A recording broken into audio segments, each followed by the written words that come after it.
आज आमे गोटे माने बहुत पुराना कथा को टिके गभीर भावरे देखिबा। हजार हजार वर्ष पछकु जीवा आम प्राचीन भारतर इतिहास भितरकू। आज्ञा आम पाखरे जहा भी सूचना अछि जेमिति किछि पुराना लेखा किछि माटी तळु मिलिथिबा जिनिस से सबुकु नेई बुझिबाकू चेष्टा करिबा से समयटा केमिति थिला। निश्चय एइटा खाली राजा युद्ध सेई कहानी नुहे बरं केमिति सभ्यता गढ़ी उठिला केमिति लोकंकर चिंताधारा बदलिला आउ कला संस्कृति एसबु केमिति आगोकू बढ़िला से विषय। हाँ ठीक कहले। प्राचीन भारत को जानिबा पई आम पाखरे मुख्यतः दुई प्रकारर जिनिस अछि माने स्रोत। दुई प्रकारर? हाँ, गोटिए हेला साहित्यिक स्रोत माने सेतेबेଳର लोकंकर लेखा जेमिति आमर वेद पुराण। अच्छा। बौद्धंकर त्रिपिटक जैनंकर आगमसूत्र एसबु धार्मिक ग्रंथ आउ अछि अणधार्मिक लेखा भी जेमिति कौटिल्यंक अर्थशास्त्र। एकदम अर्थशास्त्र आउ अन्य ऐतिहासिक लेखा जीवनी एपरिकी विदेशी पर्यटक माने जहा लेखि जाइचंती सेगुड़िक भी बहुत गुरुत्वपूर्ण। बुझिली। आउ द्वितीय प्रकारर स्रोत सेटा हेला प्रत्नतात्विक स्रोत माने माटी तळु बा पुराना स्थानरू जहा मिलुछि जेमिति शिलालेख। हाँ, शिलालेख पुराना मुद्रा भंगा मंदिर बा स्तूप मूर्ति माटीपात्र एमिति की पुराना चित्रकला एसबु आमको सीधा सड़ख से समयर चित्र देखाए। ठीक। तेबे एई दुईटा को मिसई आमे आजिरो एही गभीर अनुशीलना आरंभ करिबा कोन कहउचंती? निश्चित चलंतु। अच्छा, तेबे सबुठु पुराना समयरू आरंभ करिबा जेतेबेले इतिहास लेखा हेई नथिला प्राक ऐतिहासिक जुग। हाँ, प्राक ऐतिहासिक जुग ए समय पई कोनोसी लिखित रेकर्ड नाही। केवल से पत्थरर हथियार आ गुंफा चित्र। आज्ञा केवल प्रत्नतात्विक प्रमाण आउ ए जुगको भी तीनी भाग करा जाइछि पुरातन प्रस्तर मध्य प्रस्तर आउ नूतन प्रस्तर जुग। एही समय भितरे धीरे धीरे बहुत किछि बदलिला जेमिति न्यार व्यवहार शिखिबा एटा गुटे बड़ आविष्कार थिला। निश्चय। आउ मध्य प्रस्तर जुग बेलकू लोके पशु पाଳିबा आरंभ कले। एहार प्रमाण आमको मध्य प्रदेशर आदमगढ़ राजस्थानर बागोर एसबु जगारू मिले। अच्छा। आउ सबुठु बड़ परिवर्तन आसिला नूतन प्रस्तर जुगरे चाषबास आरंभ हैला। हो चाष। हाँ, आउ चक्कर व्यवहार भी एइठु मनीष गोटे जगारे स्थायी हेई रहिबा आरंभ कला गां बसिला। काश्मीर बुर्जो होम कथा भी शुणिछि सेठी कुआडे मनीष कंकाळ सह कुकुर कंकाळ मिलिछि। हाँ, सेइटा एक विशेष कथा बोधुए सेमाने पोषा कुकुरକୁ मालिक सह कबर दउथिले। वाह।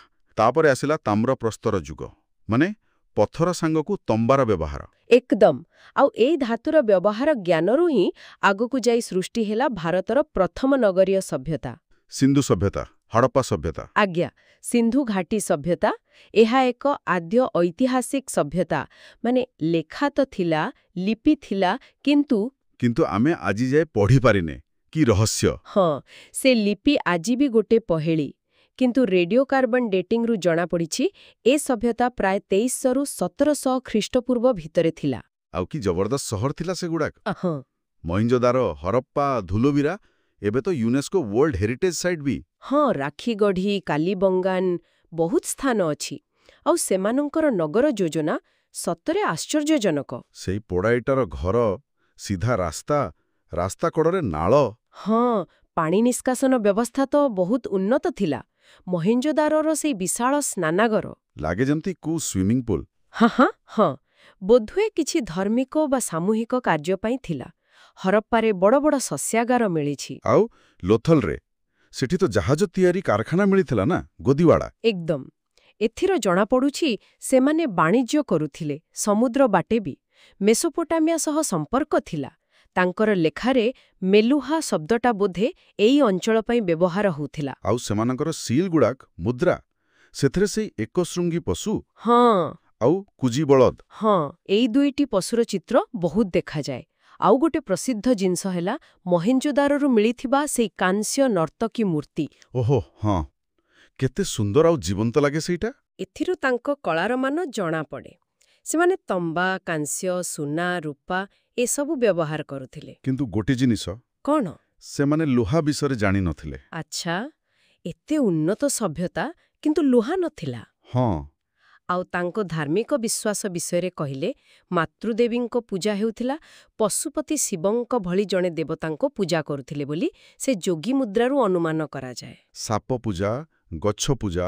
ହଁ, ବୃକ୍ଷ ପୂଜା, ଜଳ ପୂଜା ଏସବୁର ବି ପ୍ରମାଣ ମିଳେ। ଆଉ ସେ ସ୍ୱାସ୍ତିକ ଚିହ୍ନରୁ ସୂର୍ଯ୍ୟ ପୂଜା କଥା ବି କୁହାଯାଏ। କିନ୍ତୁ ଏତେ ବଡ଼ ସଭ୍ୟତା ଶେଷ ହେଲା କେମିତି? ଏଇଟା ବି ତ ଗୋଟେ ରହସ୍ୟ। ହଁ, ଏହାକୁ ନେଇ ବହୁତ ମତ ଅଛି। ବନ୍ୟା, ଜଳବାୟୁ ପରିବର୍ତ୍ତନ, ବାହାର ଲୋକଙ୍କ ଆକ୍ରମଣ, କିଛି ବି ହୋଇପାରେ। ହଉ, ତାପରି ଯୁଗ ବଦଳିଲା, ସହର ଭାଙ୍ଗିଗଲା, ଗାଁର ଯୁଗ ଆସିଲା, ବୈଦିକ ସଭ୍ୟତା। ହଁ, ସିନ୍ଧୁ ସଭ୍ୟତାର ପତନ ପରେ ପ୍ରାୟ 1500 ଖ୍ରୀଷ୍ଟପୂର୍ବ ବେଳକୁ ଏହାକୁ ଆଣିଥିଲେ ଆର୍ଯ୍ୟମାନେ। ଆର୍ଯ୍ୟମାନେ ଶ୍ରେଷ୍ଠ। ହଁ, ଶବ୍ଦର ଅର୍ଥ ସେଇଆ। ଏମାନଙ୍କ ଭାଷା ଥିଲା ସଂସ୍କୃତ, ଆଉ ଏମାନଙ୍କର ସଭ୍ୟତା ମୂଳତଃ ଗ୍ରାମୀଣ ଥିଲା। ଜ୍ଞାନର ଆଧାର ଥିଲା ବେଦ, 4 ବେଦ, ଋକ୍, ଯଜୁର, ସାମ, ଅଥର୍ବ। ଋଗ୍ବେଦ ସବୁଠୁ ପୁରୁଣା, ନା?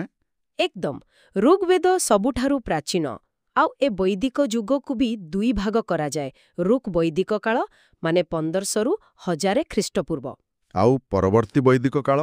ହଁ, 1000ରୁ 600 ଖ୍ରୀଷ୍ଟପୂର୍ବ। ଋକ୍ ବୈଦିକ କାଳରେ ମୁଖ୍ୟତଃ ଦେବତାଙ୍କ ସ୍ତୁତି, ଯେମିତି ଇନ୍ଦ୍ର, ଅଗ୍ନି, ବରୁଣ। ସମାଜ ଟିକେ ସରଳ ଥିଲା, ପଶୁପାଳନ ମୁଖ୍ୟ ଥିଲା। ସଭା, ସମିତି ଏମିତି ସଂସ୍ଥା ଥିଲା ବୋଲି ଶୁଣିଛି। ହଁ, ରାଜା ଥିଲେ, କିନ୍ତୁ କ୍ଷମତା ସୀମିତ ଥିଲା। ବର୍ଣ୍ଣ ଶବ୍ଦ ବି ପ୍ରଥମେ ଏଇଠି ମିଳେ। ବର୍ଣ୍ଣ ମାନେ ସେଇ ବ୍ରାହ୍ମଣ, କ୍ଷତ୍ରିୟ? ନା ନା, ସେତେବେଳେ ଏତେ କଠୋର ନଥିଲା।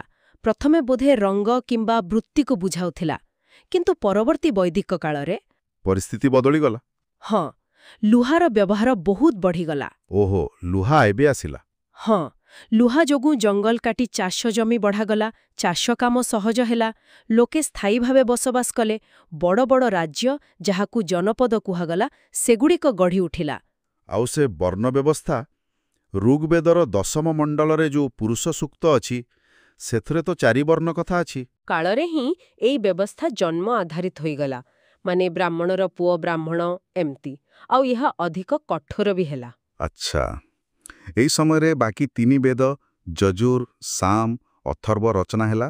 ହଁ, ଯଜୁର୍ବେଦରେ ଯଜ୍ଞର ନିୟମ, ସାମବେଦରେ ଗୀତ ଗାଇବା ପାଇଁ ମନ୍ତ୍ର, ଯାହାକୁ ଭାରତୀୟ ସଙ୍ଗୀତର ମୂଳ କୁହାଯାଏ, ଆଉ ଅଥର୍ବବେଦରେ ତନ୍ତ୍ର, ମନ୍ତ୍ର, ରୋଗ, ଉପଶମ ଏସବୁ କଥା। ଆଉ ଉପନିଷଦ? ହଁ, ଉପନିଷଦ, ଯାହାକୁ ବେଦାନ୍ତ ବି କହନ୍ତି, ସେଥିରେ ବହୁତ ଗଭୀର ଦାର୍ଶନିକ ଚିନ୍ତା ଅଛି। ଆତ୍ମା, ବ୍ରହ୍ମ, ଜୀବନ ମୃତ୍ୟୁର ରହସ୍ୟ ଏସବୁ। ତା ସହିତ ବ୍ରାହ୍ମଣ ଗ୍ରନ୍ଥ, ଆରଣ୍ୟକ, ବେଦାଙ୍ଗ, ସୂତ୍ର ସାହିତ୍ୟ ଏସବୁ ବି ଏହି ସମୟର। ସେ ଯୋଉ 4 ଆଶ୍ରମ କଥା କୁହନ୍ତି, ବ୍ରହ୍ମଚର୍ଯ୍ୟ, ଗାର୍ହସ୍ଥ୍ୟ। ହଁ, ବାନପ୍ରସ୍ଥ, ସନ୍ନ୍ୟାସ, ଏ 4 ଆଶ୍ରମର ଧାରଣା ବି ଏହି ସମୟରେ ଆସିଲା। ତେବେ ସମାଜ ଅଧିକ ଜଟିଳ ହେଉଥିଲା, ବର୍ଣ୍ଣ ବ୍ୟବସ୍ଥା କଠୋର ହେଲା, ଯଜ୍ଞ ଭଳି କର୍ମକାଣ୍ଡ ବଢ଼ିଲା। ଏହାର କିଛି ପ୍ରତିକ୍ରିୟା ବି ହେଇଥିବ ନିଶ୍ଚୟ। ଏକଦମ, ଖ୍ରୀଷ୍ଟପୂର୍ବ 6ଠ ଶତାବ୍ଦୀ ବେଳକୁ ଏକ ବଡ଼ ଧରଣର ବୈଚାରିକ ଆଲୋଡ଼ନ ସୃଷ୍ଟି ହେଲା। ଲୋକେ ପ୍ରଚଳିତ ବ୍ୟବସ୍ଥା, ବ୍ରାହ୍ମଣ୍ୟବାଦ, କର୍ମକାଣ୍ଡକୁ ନେଇ ପ୍ରଶ୍ନ ଉଠାଇଲେ। ଆଉ ସେଇଥିରୁ ଜନ୍ମ ନେଲା ବୌଦ୍ଧ ଓ ଜୈନ ଧର୍ମ। ହଁ, ଏହି ସମୟରେ ଅନେକ ନୂଆ ବିଚାରଧାରା ଆସିଲା, କିନ୍ତୁ ବୌଦ୍ଧ ଆଉ ଜୈନ ଧର୍ମ ସବୁଠୁ ପ୍ରମୁଖ।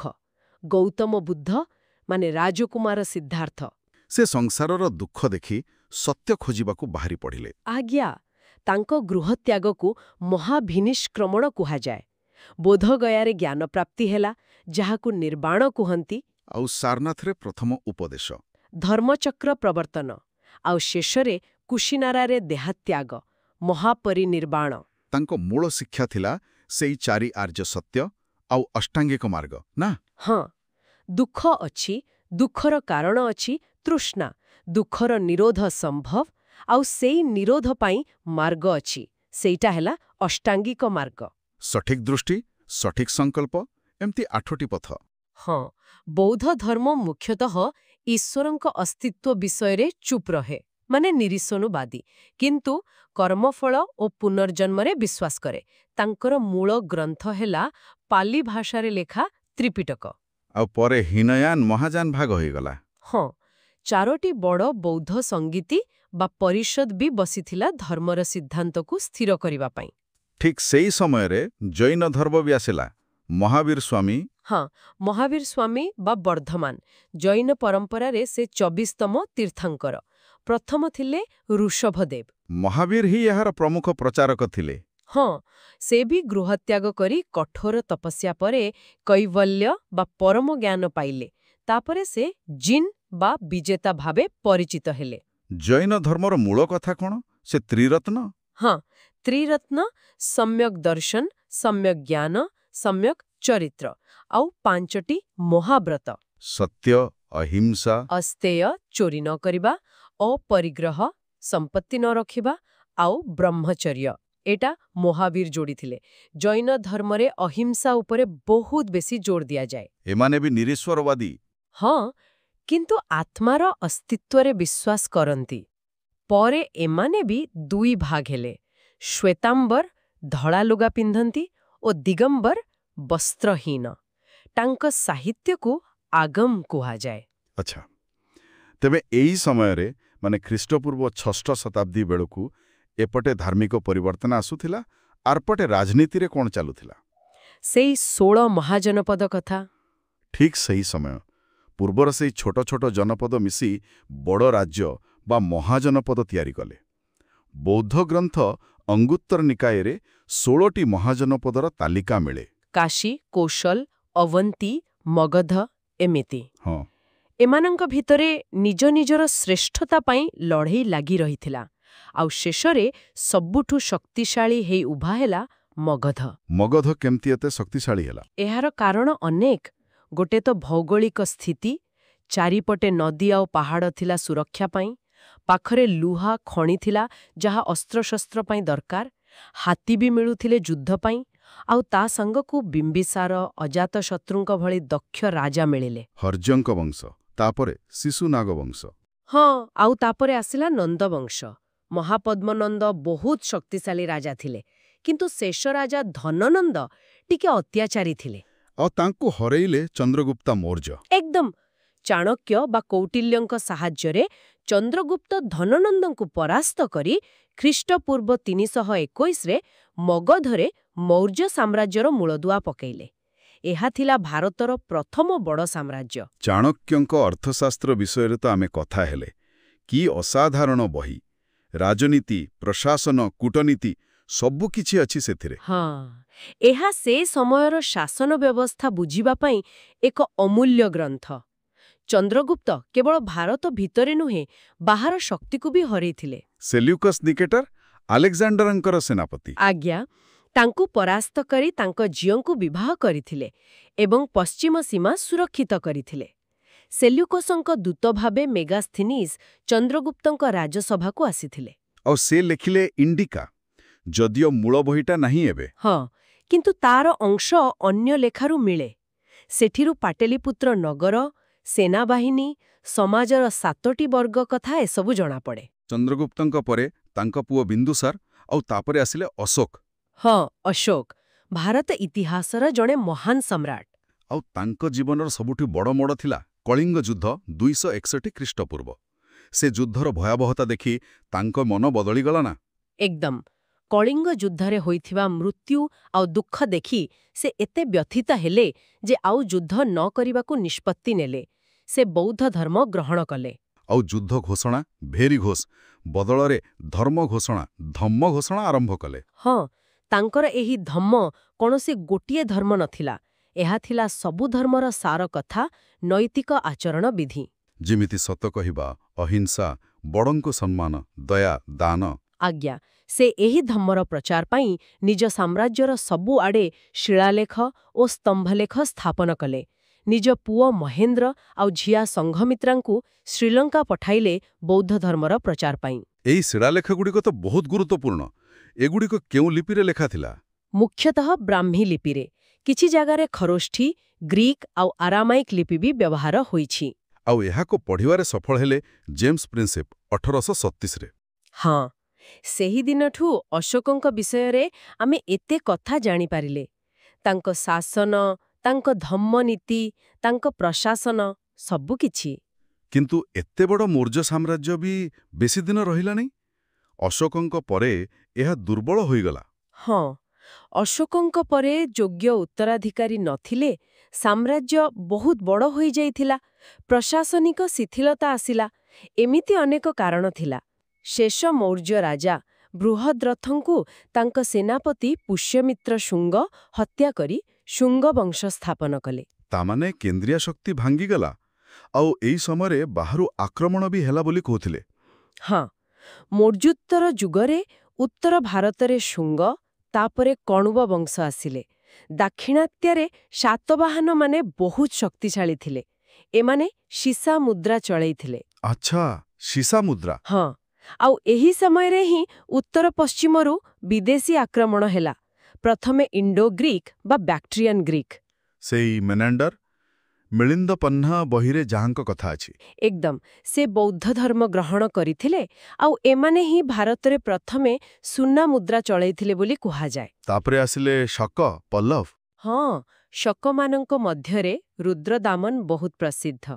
ତାଙ୍କର ଜୁନାଗଡ଼ ଶିଳାଲେଖ ସଂସ୍କୃତ ଭାଷାର ପ୍ରଥମ ବଡ଼ ଶିଳାଲେଖ। ପଲ୍ଲବମାନଙ୍କ ରାଜା ଗୋଣ୍ଡୋଫର୍ନିସ୍ଙ୍କ ସମୟରେ ସେଣ୍ଟ ଥୋମାସ ଭାରତ ଆସିଥିଲେ ବୋଲି ବିଶ୍ୱାସ କରାଯାଏ। ଆଉ ତାପରେ କୁଷାଣା। ହଁ, କୁଶାଳାମାନେ ମଧ୍ୟ ଏସିଆରୁ ଆସିଥିଲେ। ଏମାନଙ୍କ ଭିତରେ ସବୁଠୁ ପ୍ରତାପୀ ଥିଲେ କନିଷ୍କ।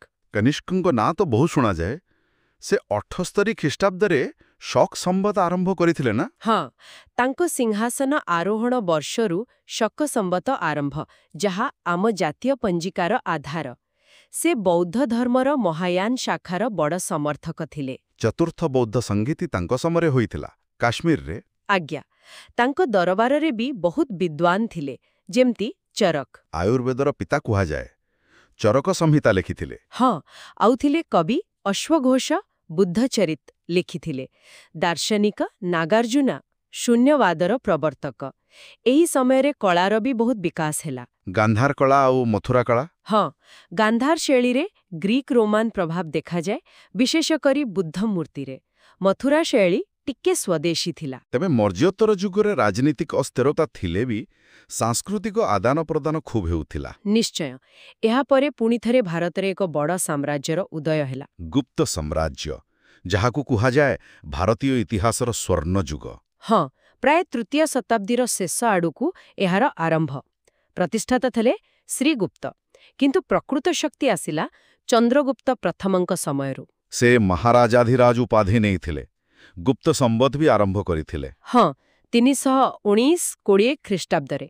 ତାଙ୍କ ପରେ ଆସିଲେ ପୁଅ ସମୁଦ୍ରଗୁପ୍ତ। ଭାରତର ନେପୋଲିୟନ, କବିରାଜ। ତାଙ୍କ ପ୍ରୟାଗ ପ୍ରଶସ୍ତି, ଆହ୍ଲାବାଜ ସ୍ତମ୍ଭଲେଖରେ ତାଙ୍କ ବିଜୟ କାହାଣୀ ଲେଖା ଅଛି। ଏକଦମ, ସେ ଜଣେ ମହାନ ଯୋଦ୍ଧା ସହ କଳା ଓ ସାହିତ୍ୟର ପୃଷ୍ଠପୋଷକ ବି ଥିଲେ। ତାଙ୍କ ପରେ ଆସିଲେ ଚନ୍ଦ୍ରଗୁପ୍ତ ଦ୍ୱିତୀୟ। ବିକ୍ରମାଦିତ୍ୟ।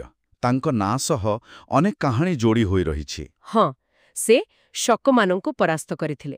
ତାଙ୍କ ସମୟକୁ ହିଁ ଗୁପ୍ତ ଯୁଗର ଶ୍ରେଷ୍ଠ ସମୟ ବୋଲି କୁହାଯାଏ। କଳା, ସାହିତ୍ୟ, ବିଜ୍ଞାନ ସବୁ କ୍ଷେତ୍ରରେ ଚରମ ଉତ୍କର୍ଷ ଦେଖାଦେଇଥିଲା। ଏହି ସମୟରେ ହିଁ ଚୀନ ପରିବ୍ରାଜକ ଫାଇଏନ୍ ଭାରତ ଆସିଥିଲେ। ହଁ, ସେ ଏଠାକାର ସମୃଦ୍ଧି, ଶାନ୍ତି ଆଉ ନ୍ୟାୟ ବ୍ୟବସ୍ଥାର ବହୁତ ପ୍ରଶଂସା କରିଛନ୍ତି।